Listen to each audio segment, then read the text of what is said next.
Hola, soy Maribel Paniagua y estoy encantada de que estés aquí. Hoy te quiero compartir un video en el que hablaremos sobre los trastornos del neurodesarrollo y cómo estos pueden manifestarse en el aula.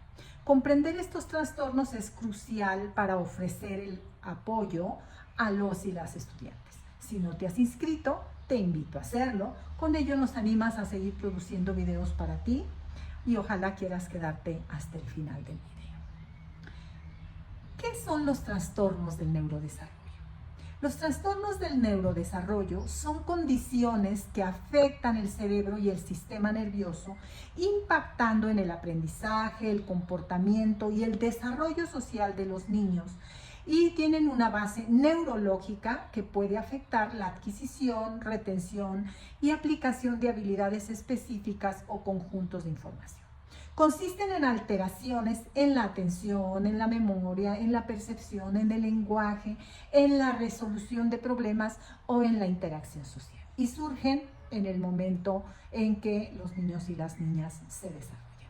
Desde el DSM-5 y desde la Organización Mundial de la Salud, estos trastornos, esta es una nueva clasificación dentro del DSM-5, abarcan la discapacidad intelectual, también llamada trastorno de la capacidad intelectual, el trastorno por déficit de atención con hiperactividad, el TEA, o los trastornos del espectro autista, y los trastornos de la comunicación, del aprendizaje. Finalmente, en los trastornos de movimientos estereotipados o tics, como el síndrome de Tourette. Veamos el primero de ellos.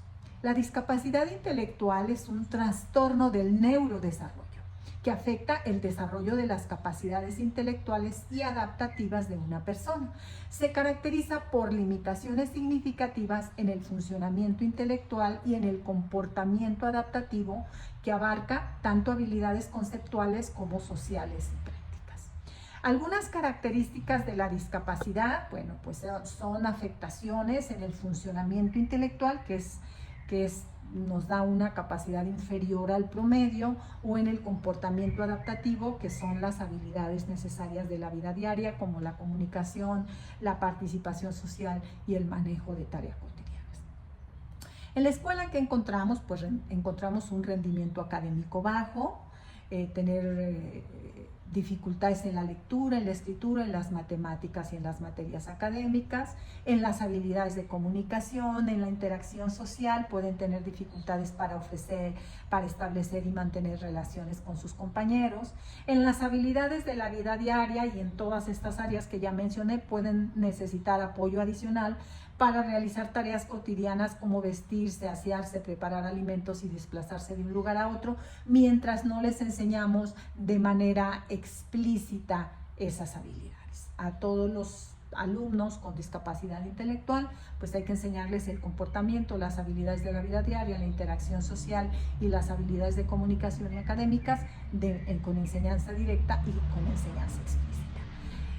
Es muy importante que en el entorno educativo estos alumnos tengan oportunidad de estrategias inclusivas y de apoyos personalizados en estas dificultades.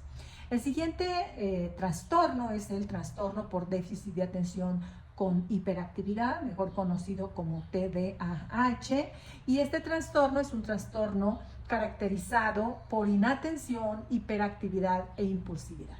Sí es importante que sepamos que estos niños no son desatentos o no son impulsivos porque quieran ser. Hay un trastorno en la parte frontal del cerebro que les impide dar una respuesta socialmente aceptable, seguir instrucciones, mantenerse quietos.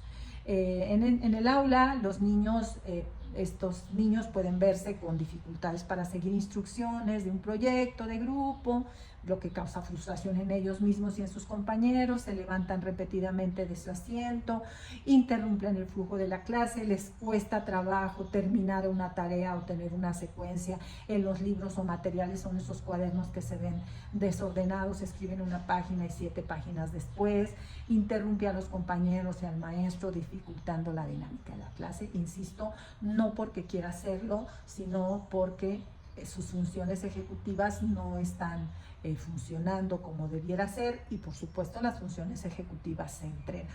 Por aquí en el canal hay un video al respecto. Vamos entonces ahora a ver el siguiente trastorno, que es el trastorno del espectro autista. Este es un trastorno que incluye, como lo dice su nombre, el espectro, una variedad de condiciones que afectan la comunicación, la interacción social y el comportamiento. Los niños con trastorno del espectro autista pueden mostrar comportamientos repetitivos, tener intereses restringidos, es decir, les interesa una cosa, los dinosaurios, las plantas, y por ahí es su interés. Bueno, por ahí tendríamos que entrar los maestros, ¿no? Dificultades para comprender las señales sociales, de enojo, de estar siendo excluidos, etcétera, de no estar siendo escuchados, y dificultades en la comunicación social. Tienen intereses y comportamientos repetitivos y, como ya dije, fijación en temas específicos. Tienen necesidad de rutinas, pueden reaccionar negativamente a cambios inesperados y contienen mucha atención al detalle.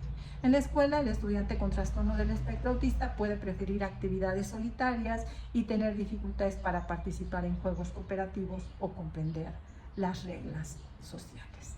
El siguiente trastorno que abarca estos trastornos del neurodesarrollo son los trastornos de aprendizaje.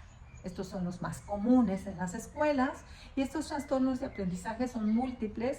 Algunos de ellos son la dislexia, la discalculia, la disgrafia, que afectan habilidades específicas necesarias para el aprendizaje. La dislexia de la lectura, la discalculia de las matemáticas, la disgrafia, la dificultad para escribir. Los niños con estos trastornos pueden tener dificultades en la lectura, en las matemáticas, en la escritura.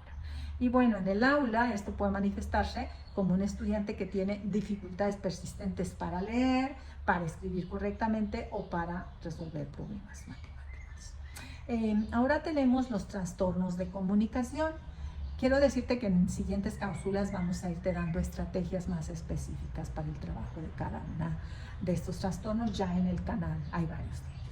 Están los trastornos de la comunicación, que abarca trastornos del lenguaje, es decir, dificultades persistentes en la adquisición y uso del lenguaje en todas sus formas, hablada o escrita. El trastorno fonológico, que esa dificultad en la producción del habla, y puede ser sustitución de fonemas, por ejemplo, dice pedo en lugar de perro.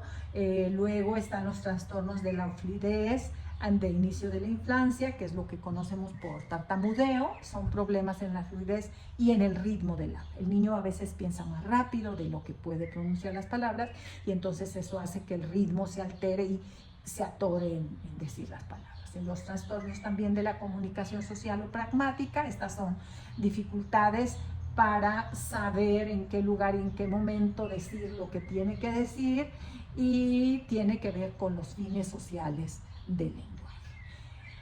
Y bueno, estos elementos que te he dicho pueden impactar en la experiencia educativa de un estudiante, y por ejemplo, de todos los niveles, desde preescolar hasta la secundaria, y bueno, tienen que ver también con la autoestima de los estudiantes.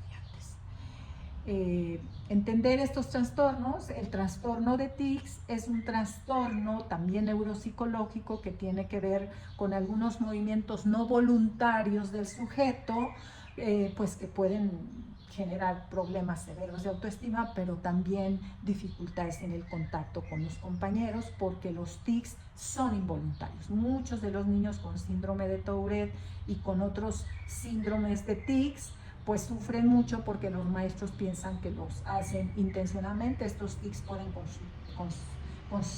consistir en sonidos, etcétera, o en movimientos de un brazo, o de una pierna, o de todo el cuerpo, o reacciones físicas fuertes. Entonces, pues bueno, las dificultades en el aula es cómo está el propio chico, pero también cómo reaccionan los compañeros y el propio profesor. Bueno, entender estos trastornos y cómo se presentan en el aula es el primer paso para poder apoyar a nuestros estudiantes. Es importante crear un entorno inclusivo y adaptable donde todos los niños y niñas tengan posibilidad de alcanzar su máximo potencial. ¿Qué podemos hacer? Bueno, pues podemos primero profundizar en estos trastornos y entender que los trastornos no son una decisión del niño, no es algo que los alumnos puedan controlar. Implementar estrategias diseños más universales de nuestra clase, ofrecer descansos frecuentes, utilizar ayudas visuales y fomentar la comunicación del alumno que no la tiene y con los padres y especialistas que los trabajan. Recuerden que cada estudiante es único y puede necesitar diferentes tipos de apoyo. Al trabajar juntos con los especialistas y con la familia, podemos crear un ambiente de aprendizaje donde todos se sientan valorados y comprendidos. Gracias por estar aquí, danos un like, déjanos un comentario para saber si esto te ayuda en tu práctica docente y nos vemos en la siguiente.